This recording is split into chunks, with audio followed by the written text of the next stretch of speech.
Ils ont des attributions qui sont différentes. En fait, ils ont un maillot différent pour pouvoir les identifier plus facilement. Et en fait, eux, ils ne sont pas soumis à la règle des changements de joueurs. On est limité à 6 changements de joueurs, soit 3 allers-retours, soit un changement d'équipe complet. Le libéro, lui, n'est pas soumis à ces règles de changement. Il peut rentrer et sortir quand il veut, sur la base arrière, à partir du moment où, entre le moment où il sort et le moment où il rentre, il y a un échange qui est joué. Après, lui, il peut intervenir n'importe quand sur la base arrière pour remplacer n'importe quel joueur qui serait en difficulté en fait sur la base arrière. Soit on peut faire le choix de jouer sans libéraux, soit on joue avec un voire 2 libéraux. Même si on n'a pas la formation de libéraux, s'il y a un besoin pour un match, effectivement, on peut prendre le maillot de libéraux ponctuellement et jouer ce rôle-là sur un match. Si on joue en blanc avec un short bleu, le libéraux aura un maillot bleu avec un short blanc. Si c'est blanc et rouge, pareil, c'est une inversion des couleurs et c'est effectivement avoir quelque chose d'un petit peu flashy pour le distinguer. Mais après, c'est pareil, il n'y a pas d'obligation pour la couleur du maillot de libéraux. Le libéraux, il n'a pas le droit de servir, il n'a pas le droit d'attaquer. Par contre, et il n'a pas le droit il peut faire une passe dans les 3 mètres, mais s'il prend la balle en fait en passe haute, ça veut dire que l'attaquant ne va pas pouvoir attaquer. Donc il est obligé de faire une manchette dans les 3 mètres ou sinon de prendre son impulsion avant la ligne des 3 mètres pour faire une passe en suspension pour que les autres personnes puissent attaquer. C'est un spécialiste de la réception, de la relance, de la défense. Donc en fait, sur toutes les phases de réception, lui, il va organiser la base arrière de l'équipe. Et sur les phases de relance, en fait, il va prendre un maximum de ballons pour dégager les autres joueurs de l'équipe et leur permettre d'être disponibles à l'attaque.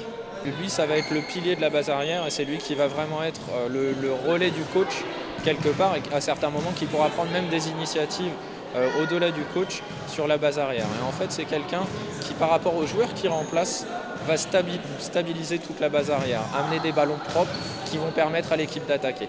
Donc si on n'a pas de libéraux, on est en difficulté parce qu'on va se priver de ces bons ballons exploitables pour pouvoir marquer des points.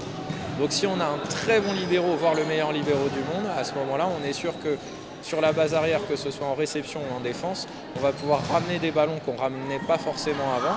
Et du coup, ça va nous permettre d'attaquer ou de contre-attaquer, là on ne le faisait pas avant. Et donc du coup, ça peut être juste un déclic qui, à très haut niveau, cette petite différence peut faire passer un cap à une équipe. C'est celui qui va apporter la stabilité sur le fond de jeu. Ce qu'on appelle le fond de jeu, c'est les postes arrière qui vont aller remonter la balle sur une attaque ou sur un service, enfin d'abord sur un service et ensuite sur une attaque. Et le libéraux va apporter cette stabilité, il va prendre beaucoup de place à l'arrière du terrain, de sorte de pouvoir soulager les coéquipiers qui eux vont aller sur les postes avant se fatiguer entre guillemets. Les qualités attendues du libéraux, c'est qu'il soit très mobile et qu'il ait une bonne vision du jeu pour aller chercher des balles finalement que personne ne serait allé chercher parce que lui, il va être beaucoup plus mobile, beaucoup plus rapide et aller chercher des petites balles. Et parfois, on voit dans les grands matchs des libéraux s'arracher, aller chercher une balle très loin sur une balle qu'on croyait perdue, quoi. Le libéraux, vraiment, sa zone de jeu, ça va être la zone arrière. Donc il n'a pas le droit, par exemple, mais comme tout joueur à l'arrière, il n'a pas le droit de sauter dans la zone des 3 mètres. Le terrain de chaque côté du filet fait 9 mètres de long, 9 mètres de large. Et sur les 9 mètres de long, il y a les 3 mètres avant qui vont être interdits aux libéraux.